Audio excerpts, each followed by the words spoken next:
that's going to help that naysayer voice not necessarily vanish, but at least kind of, you got to kind of smack them to the side, right?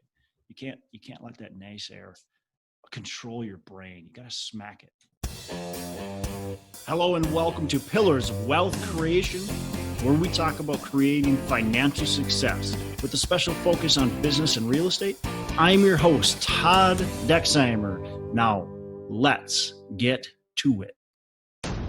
Hello and welcome back to Pillars of Wealth Creation. I'm your host, Todd Dexheimer. With me, as always, on these Hump Day Hustles, we got Matt Jones. Matt, how are you doing?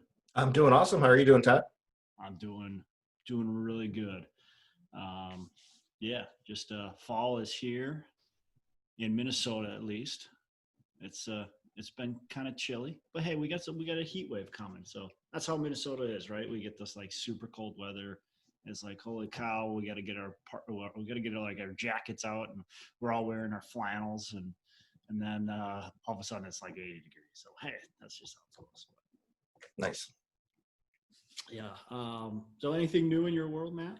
Yeah, I'm getting my capital raising company ready to launch. So I spent most of yesterday getting the website designed and such. Awesome. How about you? Awesome. That's first of all, that's good stuff. I mean, you got to have that ready. People want to kind of see that professional look. I always tell people before they really go and start being super active with investors, it's nice to have that stuff going. And it's not that you can't before. There's never like a perfect, you got to wait until you do, step 1, 2, 3, and 4.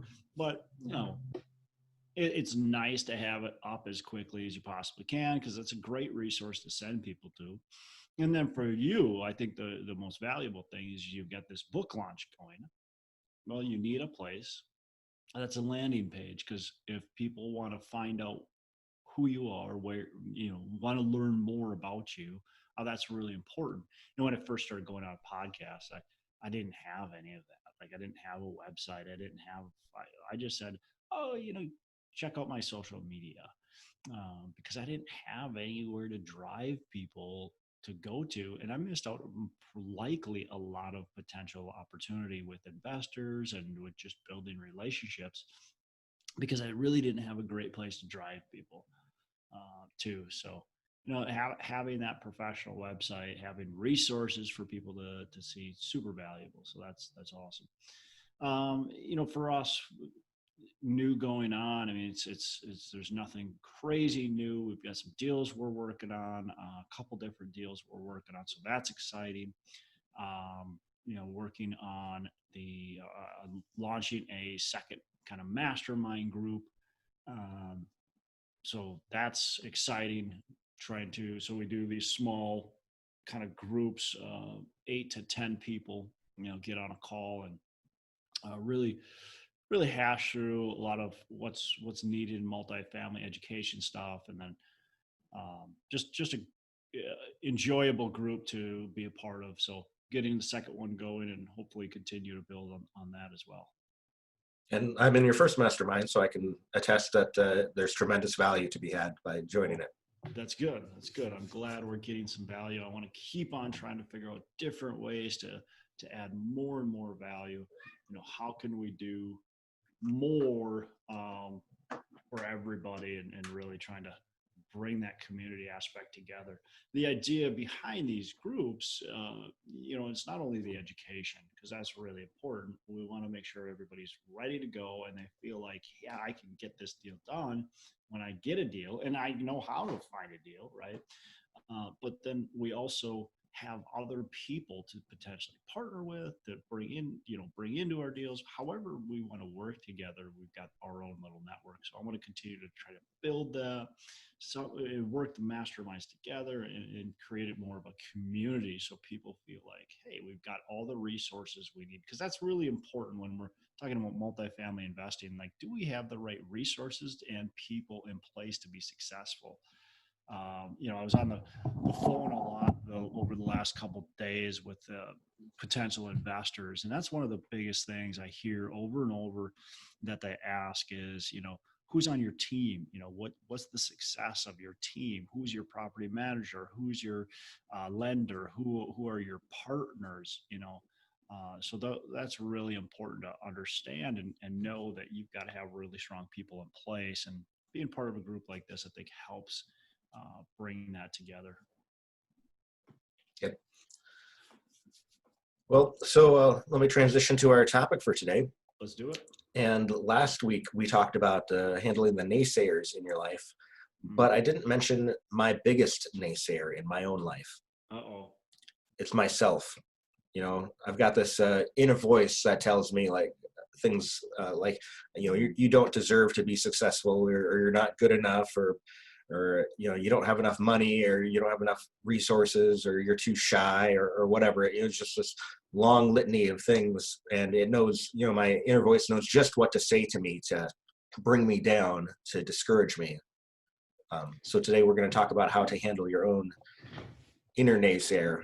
Yeah, I thought you were going to say that the biggest one was your cat, but it's good that it's not your cat. That'd be weird. Yeah, man, it's we all do it to ourselves. And like you said, so much more than anybody else is being negative to us or negative to ourselves. And it's a challenge. It's a struggle. And there's really not a lot of like training on how do you not do that? How do you not be your biggest critic? How do you not be your biggest naysayer? You know, there's some mental toughness things out there, but there's not a lot out there for people to really partake in. So it's a challenge. It's for sure a challenge. I think, you know, reading books is probably one of your better resources. And I actually listen to some podcasts that, you know, kind of help on that, I guess. But, you know, positive affirmations and just reading good content and being around the right people, those all help, right? Those all definitely help. I think that's a big part of getting your brain in the right mindset, is actually, like we talked about last week, is just surrounding yourself with the right people. When you have people that are constantly positive and bringing you up, or bringing themselves up, or bringing other people up, it just brings you up as well. It makes you, I think, stop complaining as much and really focusing on what's good. And that's the other thing. Focus on what's good and not what's crappy in your life. You know, we all have so many awesome things in our lives. And, you know, maybe you've got maybe coronavirus has got you down, or who knows what. I mean, everybody has different negatives at different times going on in their life, but we have to slow down and go, okay, well, wait a second. Yeah, maybe it's crappy that, you know, whatever is happening to me, but at the same time, like I'm here, like living in this amazing country. I've got these amazing opportunities available. Like, listen to a podcast with somebody that's successful and realize that they have had the same or similar struggles as you have, and go, oh man, I mean, the opportunity is there for all of us. So there's just so much to be thankful for, even if negative things are happening right now in your life, that we have to slow down and look at those. And that's going to help that naysayer voice not necessarily vanish, but at least kind of, you got to kind of smack them to the side, right? You can't let that naysayer control your brain. You got to smack it and get it out of your brain. It's going to keep coming up. And there's something called a self-fulfilling prophecy. So if you've got that inner voice telling you that you're going to fail, and you listen to that inner voice, you will fail. Hi, I'm Matt Jones, and if you're like me, you're looking to grow your real estate business while connecting with others. There's this incredible new virtual experience unlike any other. I'm talking about the North Star Real Estate Conference. It's coming to you online this October 22nd and 23rd, and it's not like one of those boring webinars you find all the time out there. No, this is going to be interactive. You're going to have the opportunity to network and grow relationships with not only the other attendees, but with the speakers as well. So you can sign up today online at nreconference.com and use the code DEX, DEX, for $50 off. You know, I think it was Henry Ford that said something like, whether you think you can or you can't, you're right. Yeah, yeah, Right. absolutely, and it's so true, right? You know, and you might go, well, wait a second, I think I can fly by myself. Well, okay, let's be realistic, but you know what? Somebody thought they could fly, and guess what happened? They flew, right? They came up. They didn't flap their arms and jump off a cliff, right? But they figured out how to do it, and so it can be done. Like you have to understand the naysayer, the people that are like always being negative and thinking that they can't do something. Think of where we'd be at as a society if that took over everybody's brains.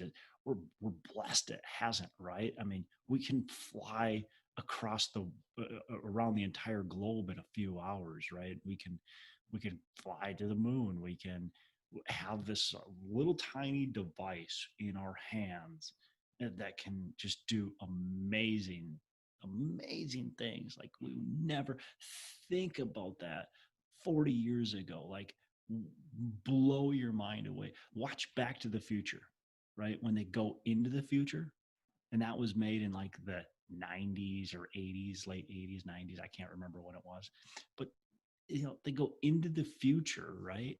And you look at that stuff in the future and you just laugh at like, wow, that's ancient history, right? That like what they thought we would be able to do, we have far exceeded that. Now I think the guy had like a hoverboard that he was flying around, and we haven't done that yet. Yeah, we have actually. We have these little hoverboards that you can go around on. Yeah, you can't just go around everywhere. You need a special like magnetic track for them. But Sure, yeah, sure. Yeah. So I just like the possibilities are limitless, but if we're a naysayer, if we're always negative about it, you're never going to succeed. You're never going to get anything done. So as you said, like what you focus on grows. So you got to decide what you're going to focus on, right? Are you going to focus on the negative crap in your life and that could negatively happen, or are you going to focus on the positives? Now, that's not to say let's ignore some of the consequences that could happen with our decisions, right? When we look at an apartment building, for instance, when we buy an apartment, we are looking at some of the things that could go wrong and going, okay, well, what's the probability? First of all, what's the probability of that going wrong? If it's really high, well, then it's a high risk deal, right? And we probably shouldn't do it. But if the probability is like, well, yeah, sure, this could go wrong, but here are the reasons why it's going to go right. And okay, well, what happens if this doesn't go perfect? You know, here's where it'll be, right? So we're not being negative about it, but we are being a little bit cautious too. We're looking at some of the risk factors as well, but you still have to look at it. If I buy an apartment building and I go, oh my gosh, now what? Now, man, I mean, these we're not going to get the rents and all this kind of stuff. Well, guess what? That's what's going to happen. Like it's going to go wrong if I start thinking that way. If I start saying, oh man, these contractors, there's no good contractors out there. I can't find anybody good, right? Well, guess what? You're not going to find anybody good. Like it's just how it is. But if you start to, and same thing when people are like, oh, I can't find any properties. There's no good properties out there. Oh, they're all too expensive. Well, guess what? Properties right now are going for a lot of money. So what are you going to do? What are you going to do in your business to grow your business? Maybe it's not buy properties because they're all too much. Maybe it's do something else, but you got to figure that out and you got to be positive about it. You got to get that naysayer voice out of your head to where you can continue to grow and expand your business, right? I've chosen to continue to push and look for properties. It can be frustrating at sometimes. There's sometimes where that self-doubt comes in my head and goes, what are you doing? Like there's not enough properties out there and they're going for way too much. But I smack it to the side and I keep pushing along. And I haven't bought a ton of properties over the last couple of years, but I still find that deal here and there that works really well. And if I let that naysayer voice come in and stay in, I wouldn't buy anything. Have you ever read that book, Psycho-Cybernetics? I haven't. No. Have you heard of it? Nope. Oh, it's phenomenal. It's the best book I've ever read to help me with my own self-doubts. Hmm. So there's a few different editions of it, but the first edition was written by a plastic surgeon. And he was noticing that the people he was doing plastic surgery on, their personalities would change from before the surgery to after. And, he was really confused. Like, I didn't do anything with their brain. I just, changed their nose or whatever. And so he started studying to see what could be causing this phenomenon of like more self-confidence, more, people became more outgoing and whatnot. And so he found all these different ways to help you to reform your own personality to become the best version of yourself. So when, for example, when you're finding yourself having those self-doubts and that negative inner voice, recognizing that and kind of cancel those thoughts and replace them with the thoughts that you'd rather have about whatever it is. Yeah, that's an exercise that works really well when I'm speaking in front of people. And I've never been one of those people that gets super nervous, but I do know that there's been a couple times, especially early on when I started kind of speaking again. And I was a teacher, so that kind of helps. But at the same time, I'm speaking in front of like kids that I'm way more knowledgeable than them versus speaking in front of adults. So there's a difference there. There's definitely a difference. Ask any teacher. But anyways, when I first started speaking, I would get, I was getting kind of nervous, and I would actually get cold versus warm. Like I wouldn't sweat; I would actually get cold. Like I'd get the shivers. And I remember getting that one of the earlier times, and I'm like, "What are you doing? Like you're coming to this place to talk to people, and they want to hear what you have to say. Like they are coming to hear you. There's nothing to be nervous about. Like you got to shake this off because they're coming to hear you. Like they want to know what you have to say. And even if you say something stupid or you mess up or you forget what you say, like you're knowledgeable enough to where you can shift and pivot and figure it out. And so it was like I had to tell my brain, like, they came here to see you. Like you need to like just show up and that's it. And they're not gonna, and that's the other thing. Like we get nervous because we're like, oh, it's like in speaking in front of somebody, we get nervous because like, oh, they're, what if I say something stupid or oh man, I just paused for way too long. It was really awkward. Or oh, I stumbled over my words. Well, guess what? Like 99.9% of the people that are listening to you didn't even hear it. Like they had no clue. And what I tell people is, how many times have you gone and listened to somebody speak about a topic that you enjoy and you thought, wow, that was horrible? Like very rarely, at least myself, like I don't have many of those experiences. Now there might be some people that are like, wow, that was amazing, right? But for the most part, if they're talking about something A, they're passionate about, and B, they're knowledgeable about, and I am interested in, it's I like it. Like it doesn't matter. Like I said, I might say, wow, that person blew me out of the water versus that other person that maybe stumbled a bit and wasn't as prepared or was super nervous. Maybe they were just average, which is fine. Like that's all you should be, right? That's all you should care about is being, I shouldn't say that that's all you should care about, but I mean, if you're nervous, like you just get through that and be positive about it because they came to hear you. So you got to shift that mindset, um, depending on what it is. But we look, we tell ourselves, as you already said, we tell ourselves so often, way too often, that whatever, we can't do something, or we're not good enough for it, or somebody's better than us at it. Like, who am I? There's been plenty of times where I've looked at and said, who am I to do this? Or man, they're already doing it. Like, should I really do this? Matt, you could have went, you're writing this book, and getting it it's going to be out soon, right? You could have went, who am I to put this book out there? But instead you went, you know what? I'm going to put this book out there, and I'm going to do it in a way where I'm going to leverage other people's expertise and become the expert on their expertise. Right. And so you got creative and figured out a way to do it instead of saying, well, who am I to write a book? Because I haven't bought 30,000 units. I don't own $2 billion in real estate. Like somebody else does, and they should write a book, right? Not me. And that's what a lot of people think. Like a lot of people, I hear that with people interested in doing a podcast or interested in doing all kinds of different stuff. Interested in like they want to buy their first like 200 unit building. They go, who am I? And I did that myself, Matt. I did that myself. I said, I was, buying these 10, 20 unit buildings, 30 unit buildings. And I was like, well, eventually I'll get to the larger buildings. And my mentor at the time said, well, why not now? Like, what makes you worse than any of these other people? And I'm like, oh yeah, you're right. Like, I don't know. Let's do it then. You know. So it's that inner voice again that's just like, hey, you can't do it.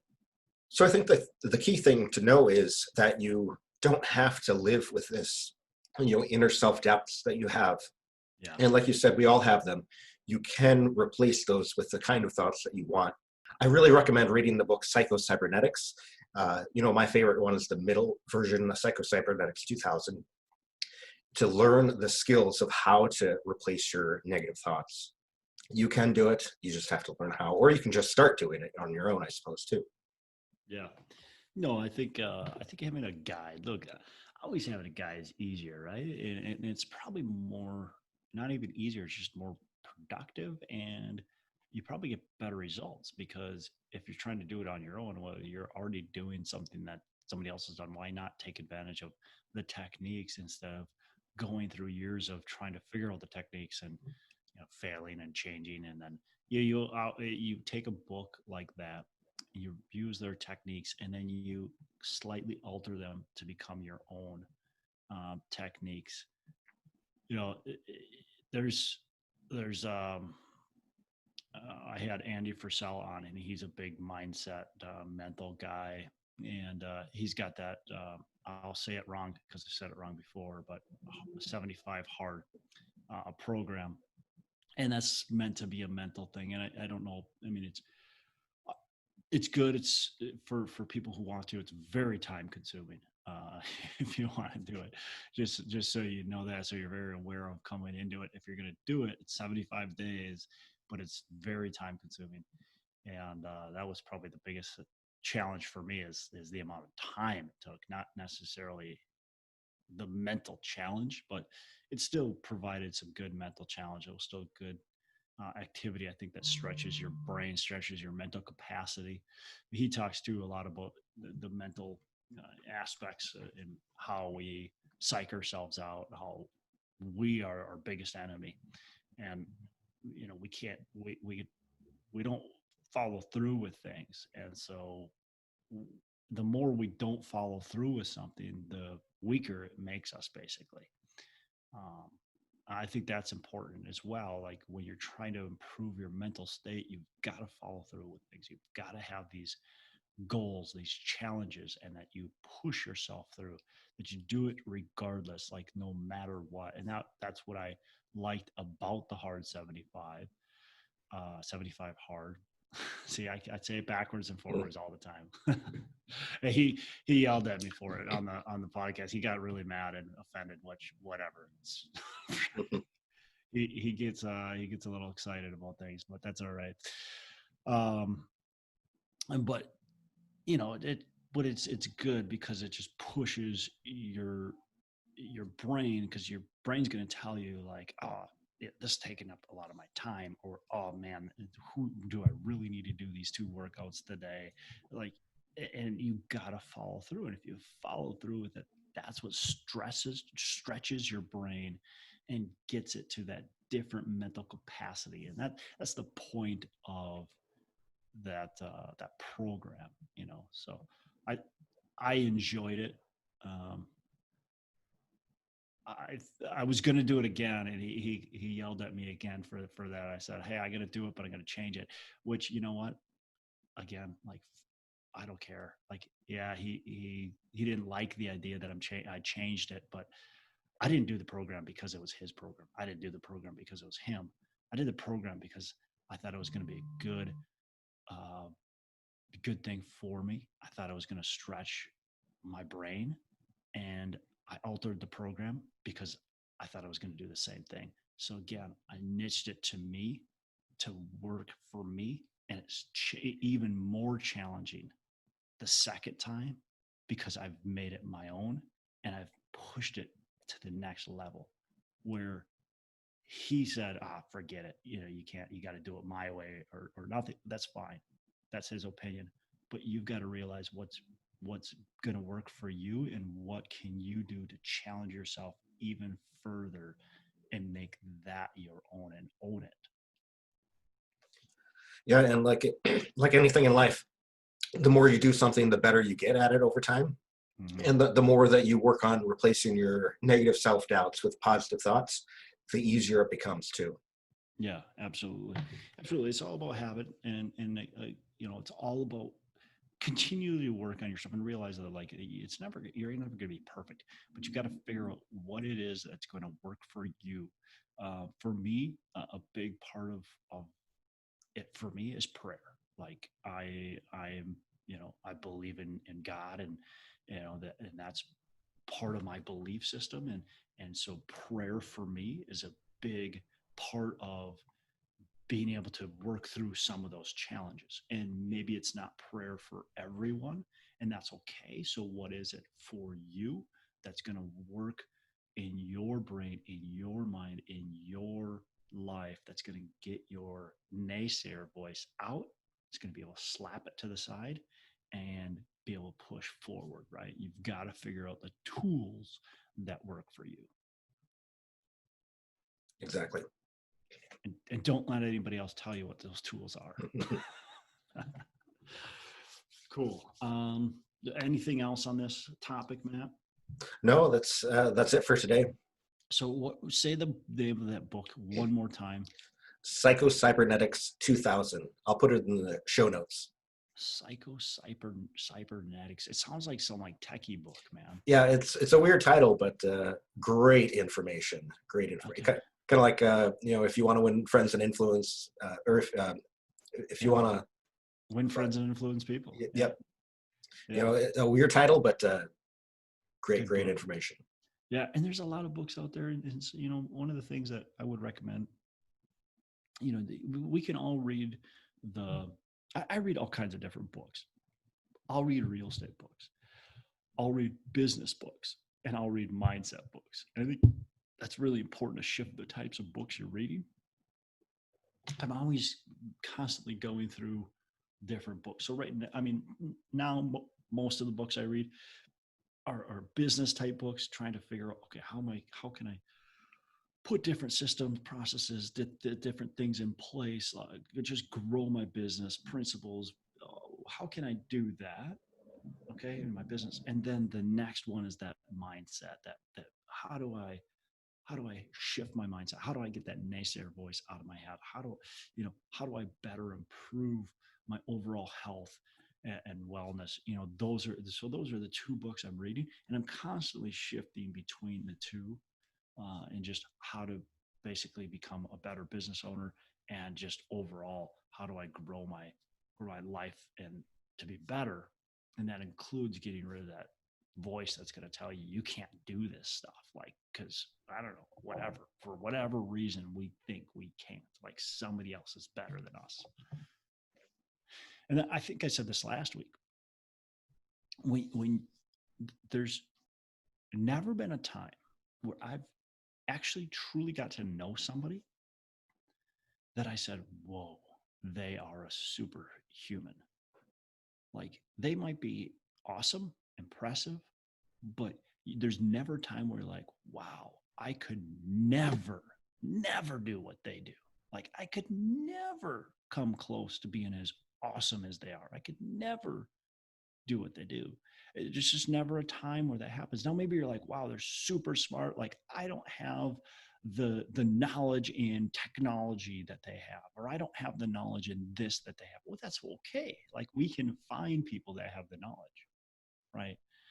But you just, in my opinion, you never find those people that just so blow you away where you're like, there's never a possibility in my lifetime that I can become as superhuman as they are. Now, you might for the first time see them and go, holy crap, they have everything perfect in their life. Like, they're an amazing human being. But as you get to know them, you start to see, okay, they're just like me. They're just like everybody else. Yeah. And the most successful people are the ones who really constantly focus on their own self-improvement and self-development. Yeah. And that can absolutely be you as well. You just have to start. Yep. Yep. Cool, man. Well, that's all I have to say. Slap that voice away, slap it around a little bit, show them who's boss. You got this. Great. All right, Matt. Well, you have a fantastic rest of the day. Make every day Saturday, man. Thanks, you too. Hey, thanks so much for listening. I appreciate you being a loyal listener. I would love to have you go on to our Facebook page and subscribe. Give us a thumbs up. Go on to iTunes or wherever you listen and give us a rating and review. Don't forget to subscribe. Your rating and review just helps us push this out to more and more people and continue to grow our audience and hopefully positively affect a ton of people out there that really need this and want this. So the other thing I've got for you is a free ebook on my website. So go on to venturedproperties.com, and download our free ebook on real estate and on syndication. And I've got some data points in there, some really good stuff for you. So I'd love to have you take a look at that. It's free. I'm not expecting anything from it. And also, look, if you want some help in multifamily, want some help learning, growing, getting your business off the ground, I would love to talk to you about what it would look like to work with me potentially and see if that's a good fit. So you can go to coachwithdex.com and check that out, and we can definitely have a call. Thanks a lot for listening. You make it a fantastic rest of the day. I'll catch you on the next episode.